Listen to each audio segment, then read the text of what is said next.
Pompey Sound. Updates, the latest from Fratton Park, on the hour, every hour. Fueled by Piglet's Pantry. Click pigletspantry.co.uk to get your fill. It appears there may be a glitch, or even some glitches hampering the arrival of John Swift at Fratton Park. Most reports agree that he underwent a medical under the supervision of Pompey's medical team on Saturday. It was also believed that providing the medical found nothing untoward, he would put pen to paper almost immediately. But Sunday passed. Perhaps there is still some truth in the old belief that players would not sign contracts on Sunday. But Monday lunchtime came and went, and there was still no word. Various football news outlets were echoing that the deal was all but done, and the unveiling of Swift in a Pompey shirt was going to happen any moment now. Many fans are aware that they were told that initial negotiations and contacts between Swift and the team at Fratton Park had gone off the rails, with Swift entertaining conversations with the representatives of a number of well-heeled clubs around the world. They are also aware of reports that Swift was one of the best-paid players on West Brom's books, and are concerned that conversations about salary have gone full circle from being first a deal-breaker, then under mutual agreement, and have now returned to being problematic. Pompey Sound will bring you the latest news as and when it is announced. Yes, and we'd very much like to be bringing you good news about that news sooner rather than later, if for no other reason than to settle a little bit of unease that there may be in some quarters about the Swift deal, probably coming from people who are also saying that we need to be signing bigger names for bigger money and doing it sooner. It is a patient waiting game, the transfer window, the way Pompey play it, and they've been playing it very well, so if it ain't broke, don't fix it. To what extent there is an element of brinkmanship about even this middle period in the transfer window, never mind about the last few days or the last few hours even, when players' agents may suddenly come up with something new that they want added to the contract, and they may even come up with some story that another club that's interested in the same player have agreed to those terms. So all Pompey have to do to get the deal over the line is to agree to those new terms. We just don't know. We would love to know. We just don't know. All we would concede is that it has been slightly unusual for a player to be undergoing a medical on a Saturday and then nothing is heard. 48 hours later, it appears that a contract has yet to be signed. But let's play it cool and wait and see what happens. Marlon Pack's been talking about how he tends to approach, the rest of his footballing career. Do you know what? I don't look that far generally. I'm just relishing the moment, taking it week by week. I don't think you can look too far ahead. Whatever will be, will be. It will take care of itself. When you get to an age, realistically, however long I have left in football will be down to me. That is whether I feel like I want to play at a certain level or whatever. For this season, honestly, enjoy it. That would be the same message as a 17 to 18-year-old. Enjoy it. Seriously. My first Pompey pre-season was 15 years ago. All of a sudden, fast forward, and I am 34, married with 3 kids, back in Portsmouth. It goes so quickly. Without going too deep, in life in general we take things for granted, and look too far ahead. Well, actually, I want to look at what's in front of me. I just want to enjoy it, enjoy turning up every day at the training ground. When you mature and have experienced life a bit, it's easy to have that outlook. I've now had 17 pre-seasons, I've played almost 700 games. At the end of the day, we are all human beings, we still have doubts and negative thoughts. I have always tried to maintain a stable mentality, and I'm fortunate enough where, off the field, I am stable and have a really good family dynamic. That allows you to be a bit more comfortable. I still played 41 games last season, I still made 30 starts. I cannot control whether I play, but I can make sure I come back in shape physically, that I look after myself. I can control the physical peak I'm in. My outlook is very, very relaxed. I am privileged to be a Portsmouth footballer, and what I have achieved since I have come back is more than I hoped. Now I'm looking forward to this season. These are seriously wise words from a seriously wise footballer. He's more than just a rock. At the back, Marlon Pack.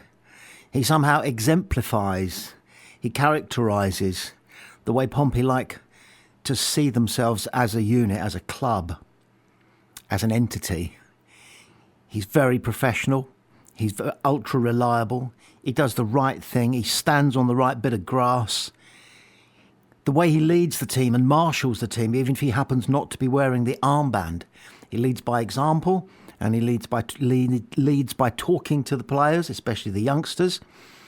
If ever there's a gap in the action, if somebody's getting treatment, then Pack is straight over to the touchline to exchange views with John Messina, whether John Messina is passing him instructions to give to the rest of the team or whether Marlon Pack is telling John Messina things that are going off out there that you can't quite see necessarily from the touchline and the adjustments that might be considered. So he really is a 12th man on the pitch, as well as his footballing ability, which is, beyond question. And now he wants to enjoy the day. Seize the day, someone once said. And Marlon Pack, possibly a note to self, is doing exactly that. He's quite right. He doesn't know when the word will come that he has played his last game. It may come from him. It may come by way of a conversation or advice from somebody within the club. John Messina seems to know a thing or 102 about managing people.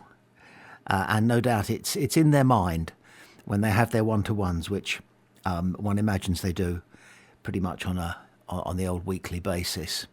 So wise words from Marlon Pack, and let's hope for yet another sterling season from our hero.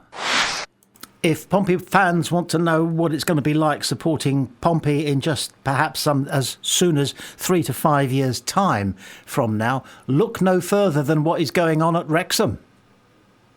They're our role model. The club's been smart about building their brand. They're actually making more money from outside the UK now. Their partnership with United Airlines shows how they're thinking big, even if they're not a Premier League club yet. Why Australia instead of America this time? Australia makes perfect sense. It's their third biggest market for Welcome to Wrexham viewers. The tour's got everything: player meet and greets, local media coverage, and even a giant red Welcome to Wrexham bus turning heads. They've had the lads playing cricket at the MCG with Aaron Finch and hanging out with Aussie rules teams. But Captain James McLean's keeping it real. We're not here for a holiday. With the championship season looming, manager Phil Parkinson's focused on getting his squad ready.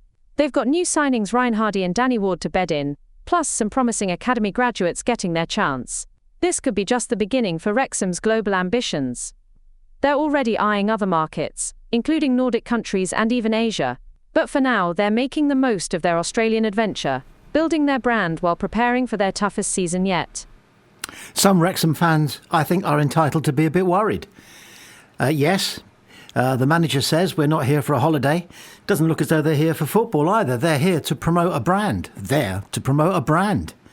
Personal appearances, meeting Aussie rules footballers, meeting Aussie cricketers, going round in a big fancy bus, visiting, I believe, they've got their own lager. I don't know if it's on sale in Australia. It's got plenty of competition of it if it has been launched. But I would be unhappy if I was a Wrexham fan, because this is the time that we want them to be focusing on their football. Single-mindedly focusing on the football. Oh, having fun and eating well and doing their sit-ups and everything, but football, football, football. And here they are, as far away from Wrexham as they can get.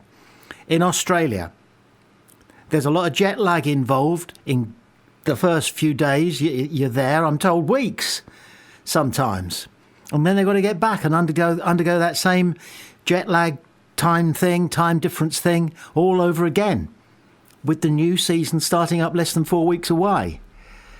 It can't be good for them, but they're being run like a business.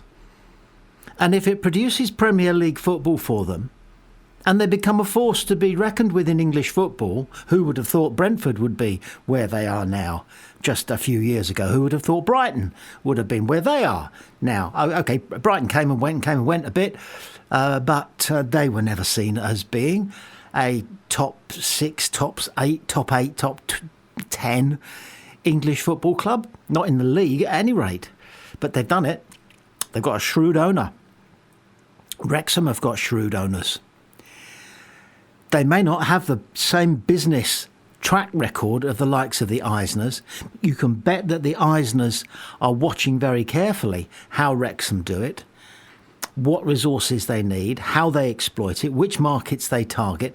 The key piece of information in that excellent piece that we just heard is that they're now making more money from outside the United Kingdom than inside the United Kingdom, and that, I presume, includes all the television money that goes to the club from people in Britain watching the football.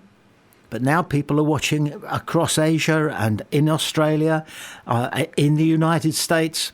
I understand that Wrexham are forging links with Mexico. You know, who would have predicted it? However, they've taken a bunch of academy players with them to Australia. Is that because their squad is still undermanned? They've got a couple of new players to bed in. Are they going to be able to bed in Australia? It is the future of football.